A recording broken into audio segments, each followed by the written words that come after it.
So yeah, so that'll be just like my wheelhouse, and then I will. Good morning, members Garrett and Holmes, staff and guests. The lobbies are open and the recording has begun.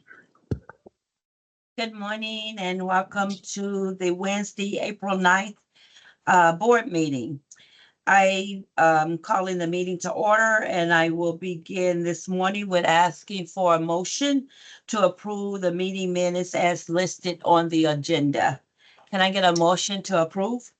Yes, Madam Chair, I move the approval of the March 4, 11, 18, and 25, 2025 caucus minutes, the March 12 and 26, 2025 board meeting minutes, the May 2nd, 9, 16, 23rd, and 31st, 2023 caucus minutes, the May 10 and 24, 2023 board meeting minutes, and finally the May 10, 2023 EMT meeting minutes. Okay, motion approved. Now we will go into rule-making timelines. Starting this morning with Kevin doing presenting rule-making timelines.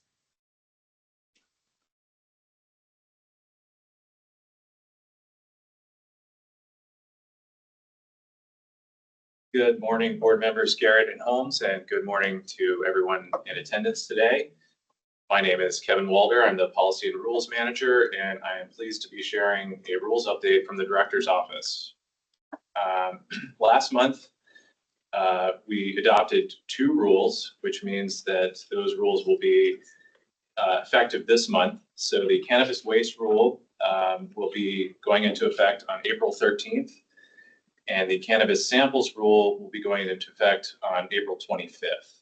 And with these projects now complete, this brings us to 4 active rules projects in various stages of development and another CR 101 scheduled to be filed later this month. So first, we'll be holding a public hearing after this morning's board meeting for the lab accreditation rule. This rulemaking is necessary to implement second substitute House Bill 2151, which requires the transfer of lab accreditation from the LCB to the Washington State Department of Agriculture. Unless further changes are deemed necessary after the comment period, the Director's Office plans to request approval from the board to file the CR 103 to adopt the rule on April 23rd. Then we have the retail alcohol product placement rulemaking, which was initiated in January with the release of a preliminary draft rule, and stakeholder engagement efforts to discuss the draft and potential scope of the rule are well underway. We held 2 public listening sessions in March that were well attended and met with a variety of stakeholders representing retailers, distributors, and public health and prevention advocacy groups. The rules team is continuing to meet with stakeholders through the month of April and currently weighing feedback we receive as we go. Based on current progress, we should be prepared to file a CR 102 within the next couple of months, which would put us on course to adopt a rule by late summer. Then we have the minors on premises rulemaking, which was initiated early last year in response to a petition that we received asking us to permanently extend temporary allowances made during COVID that permit children and grandchildren of non-retail licensees to be present on the premises if supervised and other conditions are met. And we filed a CR 102 in January on this one and now plan to introduce a supplemental CR 102 on April 23rd in order to incorporate some of the feedback that we received during that formal comment period before we proceed to the CR 103, which will likely be in June. Then we have the acceptable forms of ID rulemaking, which began in October of last year. And we are currently conducting research and reviewing stakeholder feedback as we contemplate a CR 102 draft for later this spring. It should be noted that we did deny a petition for green cards to be accepted as forms of ID, acceptable forms of ID for purchasing cannabis because we were already doing this rulemaking. And then lastly, on April 23rd, we plan to file a CR 101 pre-proposal in response to a petition that we received requesting amendments to rules covering seasonal hours for beer and wine licensees. And this is because current rules are prohibitive for businesses located in places like the San Juans and Leavenworth that have significant seasonal fluctuation in business. So preliminary research has begun in advance of stakeholder engagement efforts that we will announce in May. And so I'll move on to the petitions that we currently have. There are 6 of them that we have to respond to within 60 days per the Administrative Procedures Act.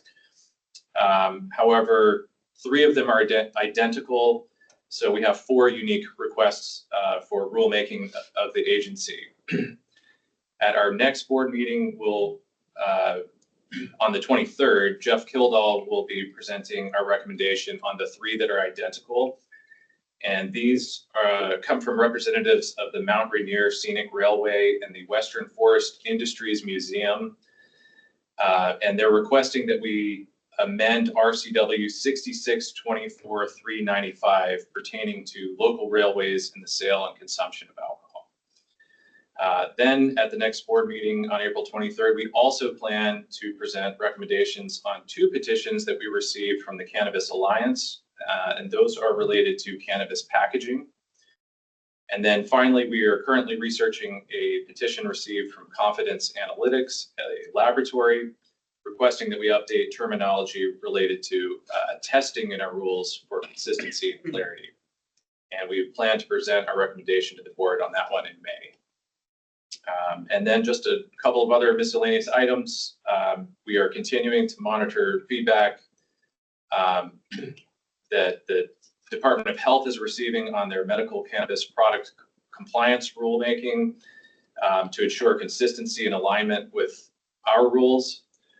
And we have provided feedback on a draft rule that they published, and we're continuing a dialogue with them as they prepare for a CR 102 proposal.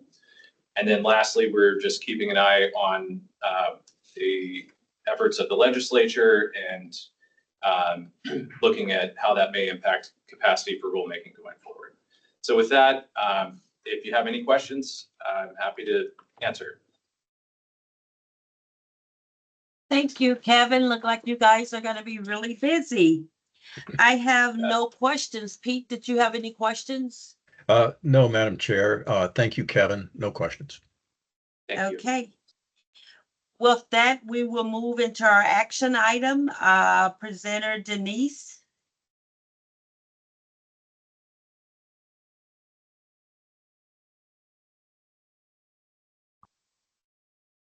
Good morning, board members, Garrett and Holmes. I'm here today to preview the public hearing on rulemaking to amend and repeal sections of Chapter 31455 WAC related to the transfer of cannabis laboratory quality standards and accreditation from the LCB to the Washington State Department of Agriculture. This rulemaking is related to implementing 3 pieces of legislation.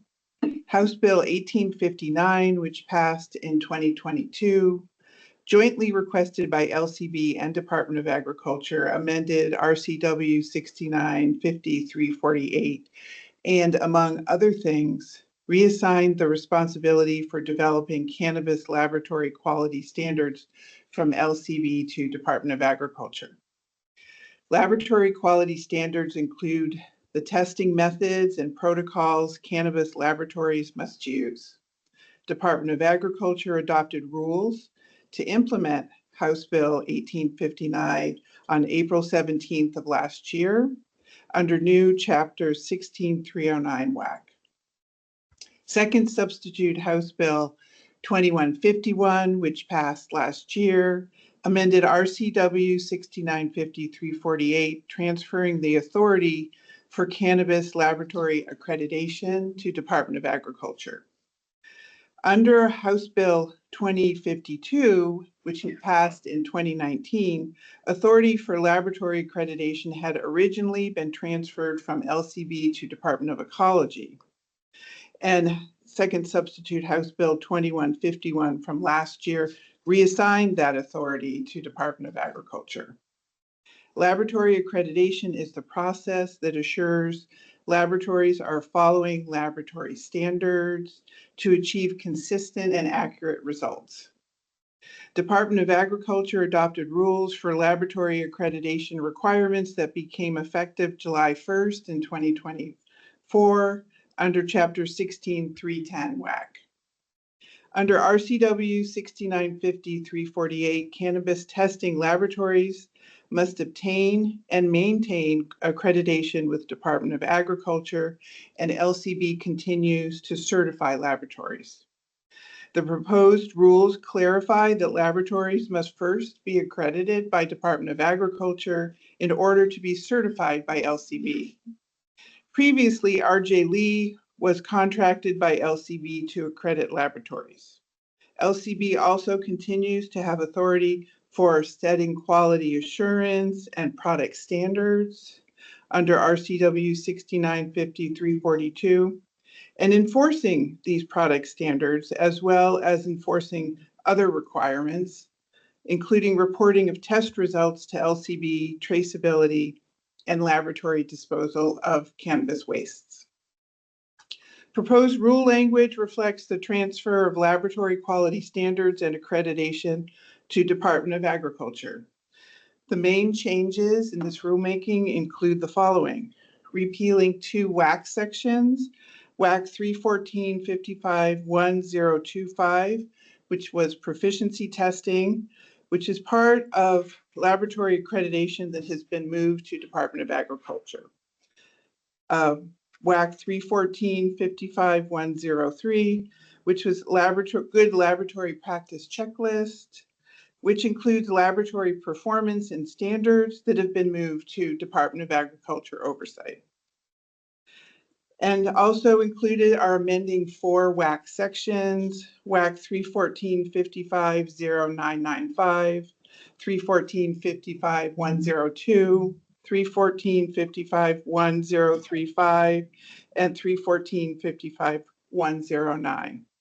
Changes to these sections include removing references to accreditation and accreditation activities by LCB, adding references to Department of Agriculture rules for cannabis testing laboratory quality standards and laboratory accreditation where applicable, aligning terminology and other language with Department of Agriculture rules, moving any remaining rule language pertinent to LCB responsibilities that were under the 2 repealed sections to other amended sections of WAC, and removing references to repealed sections.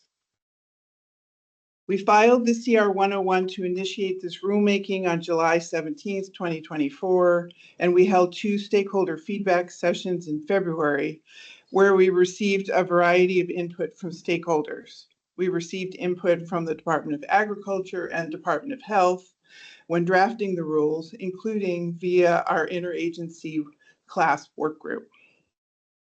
The CR 102 with proposed rule language was filed on February 26th of this year.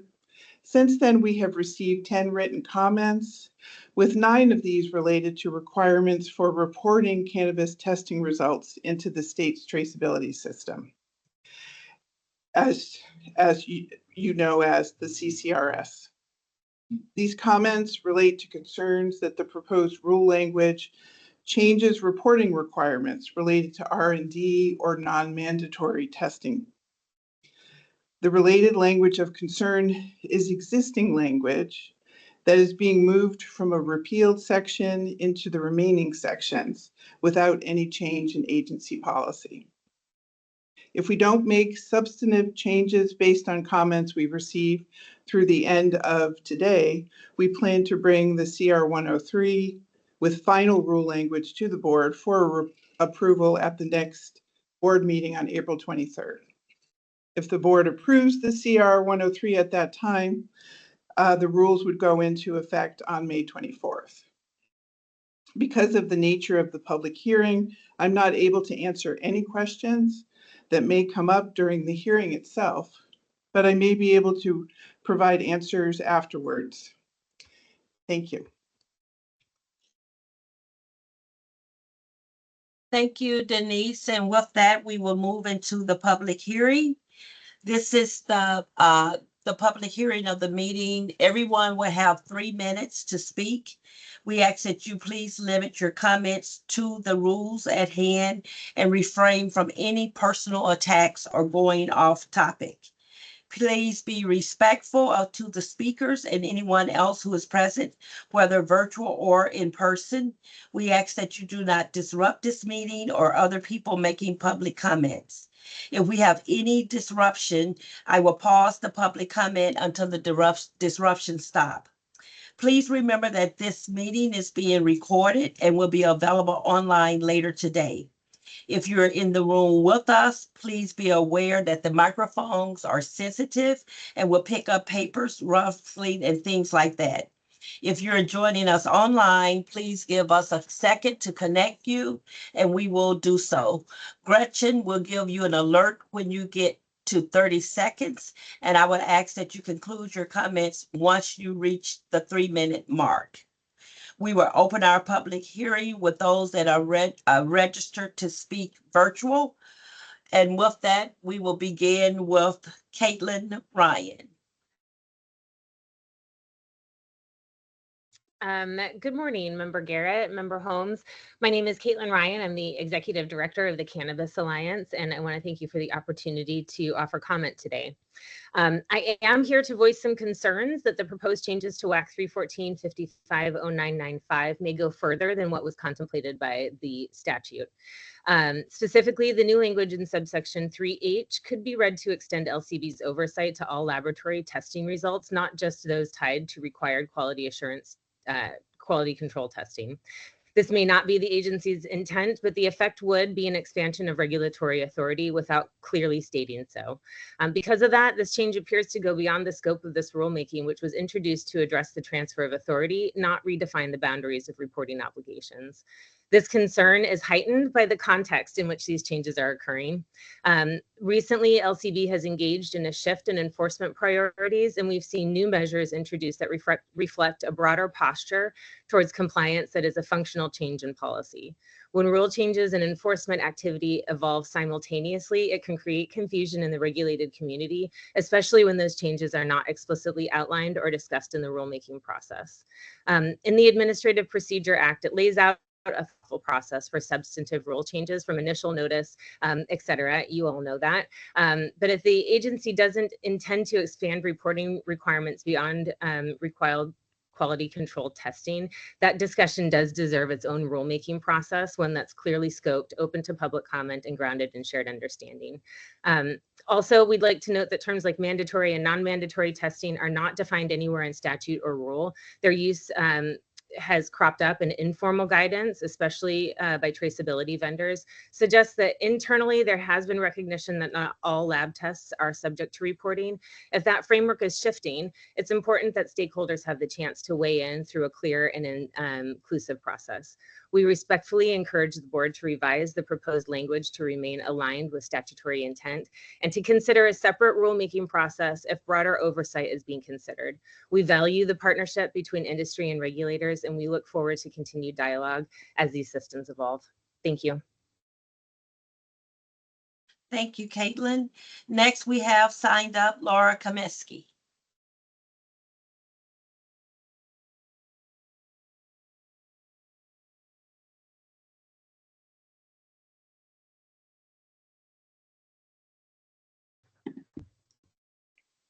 Apologies, it took me a while to find the right buttons. Thank you for the opportunity to speak today. For the record, my name is Laura Kaminsky, and I want to be clear that I'm speaking solely on my own behalf as a concerned citizen who feels compelled to go on the record regarding this rulemaking. This rule set is largely straightforward, intended to align with House Bill 2151 and transfer lab accreditation from the LCB to WSDA. And for the most part, I take no issue with the draft rule in CR 102. However, as mentioned, one section, 09953H, raises serious concern.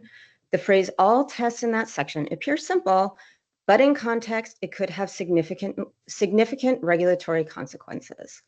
It represents, in my view, a deliberate and concerning attempt to broaden authority without proper rulemaking or public input.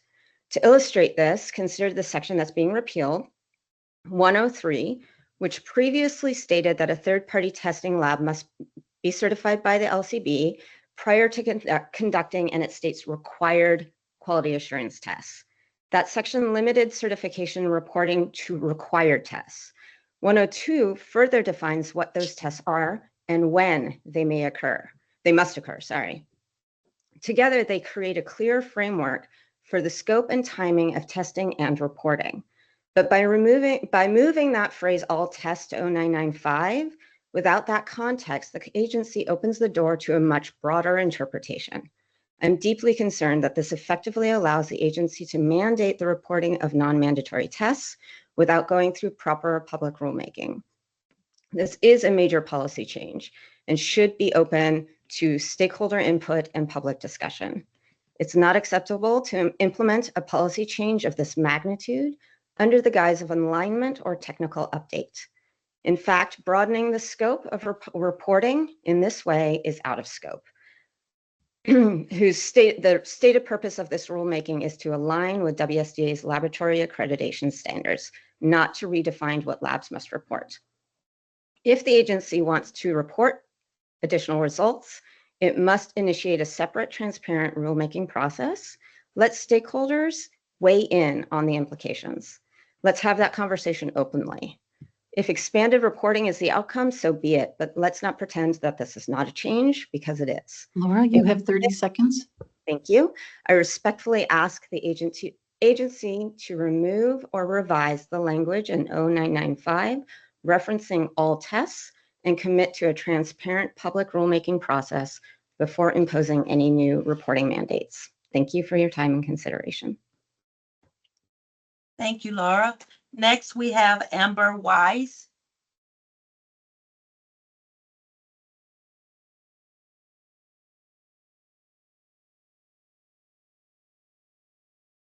Hi, good morning. I am the science director at Medicine Creek Analytics, and I appreciate the opportunity to give comments this morning. We're obviously an accredited testing lab here in Washington State, and I'm here to comment on the language changes here related to the implementation of SHB 2151. I'm proposing a small change related to what previous commenters have addressed in section 314550995-3H to ensure that this language aligns with other existing WAC sections. I'm requesting the insertion of the words required or quality control to describe the test results that should be reported to the LCB CCRS platform. The sentence should read, certified laboratories must report all quality control test results, or must report all required test results directly into LCB's traceability system within 24 hours of completion. This is the same language that can be found currently in WAC 314551022B. The LCB has recently announced changes in reporting requirements for non-mandatory tests, and these decisions should be addressed transparently with public comment and stakeholder feedback. Requiring all test results to be reported is outside the scope of this lab accreditation transfer bill that we are discussing today. I respectfully request that final rules reflect the current requirement. For example, that mandated required test results only are to be reported into the CCRS system to avoid an expansion of reporting requirements without proper due process. I appreciate your time, and I'm happy to answer any questions you might have regarding these comments. Thank you. Thank you, Amber. We have no one in person signed up for this hearing. So with that, I'm going to close the hearing.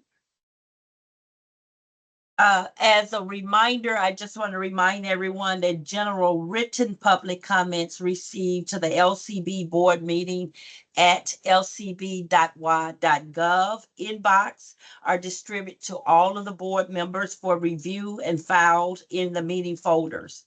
All comments received will also be attached to the final approved board meeting minutes, then posted on the LCB website.